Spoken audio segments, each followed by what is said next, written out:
Ocasião dessa sexta-feira da Paixão, eu gostaria de refletir com vocês a respeito do texto que se encontra na Palavra de Deus, no Evangelho de Marcos, capítulo 15, versículo 34. A hora nona, clamou Jesus em alta voz, Eloi, Eloi, lama sabachthani, que quer dizer, Deus meu,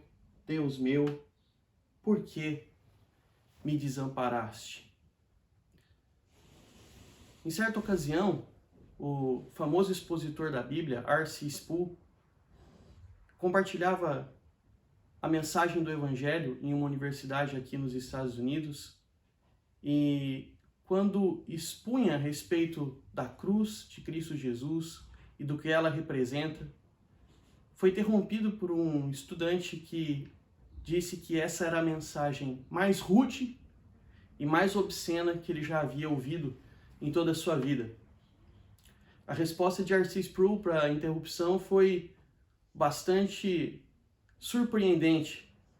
Ele se voltou àquele estudante e disse: "Nunca ouvi em minha vida duas palavras mais apropriadas para descrever o que a cruz representa." O texto que nós acabamos de ler, meus irmãos, que se encontra registrado no Evangelho de Marcos, também no Evangelho de Mateus, uma das frases ditas por Jesus por ocasião de sua satisfação é um dos textos mais assombrosos, mais assustadores e ao mesmo tempo mais sublimes das Escrituras. Lembremos que o Evangelho de João começa a falar a respeito de Jesus Cristo dizendo que no princípio era o Verbo e o Verbo estava com Deus. A expressão que João usa quando ele diz que a palavra estava com Deus, se referindo ao Filho de Deus, a segunda pessoa da Santíssima Trindade, apronta para um relacionamento de intimidade entre o Filho e o Pai. A expressão ali diz que o Filho estava face a face com Deus. Por toda a eternidade, o relacionamento entre Deus Pai e Deus Filho foi um relacionamento de perfeita comunhão, amor e vida. Por toda a eternidade, o Filho esteve face a face com o Pai. Quando Deus instrui os sacerdotes a abençoarem o seu povo, a bênção araônica registrada por Moisés na lei diz que os sacerdotes deveriam colocar a bênção de Deus sobre o povo, dizendo: "O Senhor te abençoe e te guarde. O Senhor faça resplandecer sobre ti o rosto." Ser abençoado por Deus é ter o rosto de Deus voltado em nosso favor. Portanto, o relacionamento do Filho e do Pai era um relacionamento desde toda a eternidade de profunda bênção e comunhão. Mas, naquelas horas em que Jesus passou, suspenso naquela cruz, pendurado no madeiro, essa realidade de amor e vida, de bênção, de comunhão, foi interrompida. Durante aquelas horas, o Filho de Deus, Jesus Cristo, foi abandonado pelo Pai. Não era mais o rosto do Pai que se voltava para o Filho, e sim as suas costas. O oposto de bênção é maldição.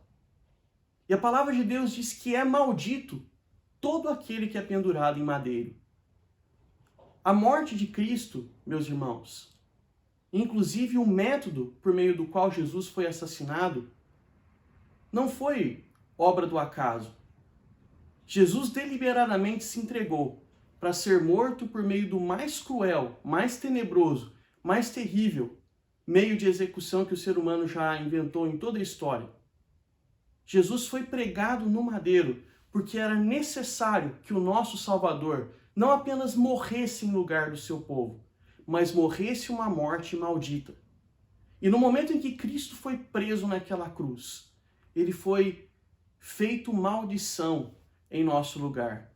O Pai voltou suas costas ao Filho e Jesus experimentou o mais terrível, o mais angustiante e o mais aflitivo abandono da presença de Deus.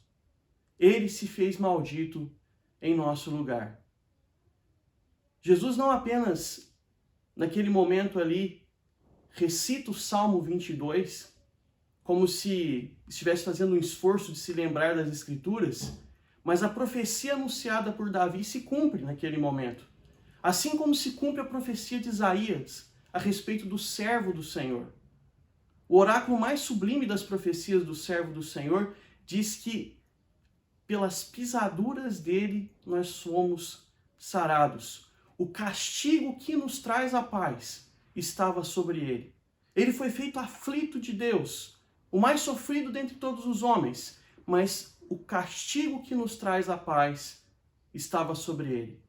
Jesus foi feito maldito para que, ao sofrer essa maldição em nosso lugar, ao morrer em nosso lugar, o povo de Deus pudesse desfrutar de vida e de bênção. Por que era necessário que o Filho do Homem se tornasse maldito, morresse de uma forma tão terrível, fosse abandonado por Deus? Porque se Cristo não fizesse isso, esse seria o meu e o seu destinos. Não haveria outra forma de salvação para nós.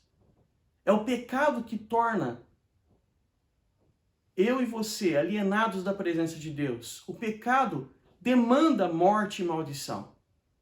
E se nós não fôssemos substituídos por Cristo, esse seria o nosso eterno destino.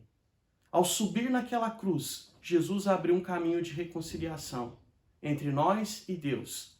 Feito maldito em nosso lugar, ele permitiu que nós nos tornássemos abençoados por Deus. A questão que se coloca é: qual é o seu relacionamento com Jesus? O sacrifício que ele fez foi em seu favor? Você crê que o seu pecado separa você de Deus e torna necessário que a maldição seja revertida em bênção através da única provisão que Deus estabeleceu para que nós fôssemos reconciliados com Ele? Qual o seu relacionamento com Jesus? O que o sacrifício dele naquele Calvário representa para você? Primitivo e obsceno. É terrível que o Filho de Deus, o Cordeiro Santo de Deus, tenha sofrido uma morte maldita. Mas esse é o plano redentor de Deus. E a história de Cristo não acaba na cruz. Ao terceiro dia, Jesus não era mais um maldito de Deus.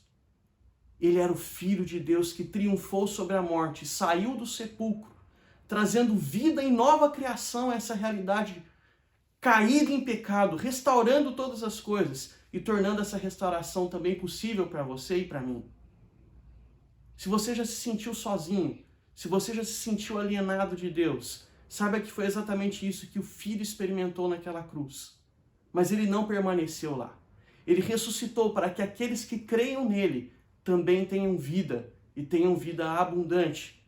Ele ressuscitou para que a maldição que deveria nos alcançar fosse transformada em bênção e a face de Deus se voltasse resplandecente para nós de novo.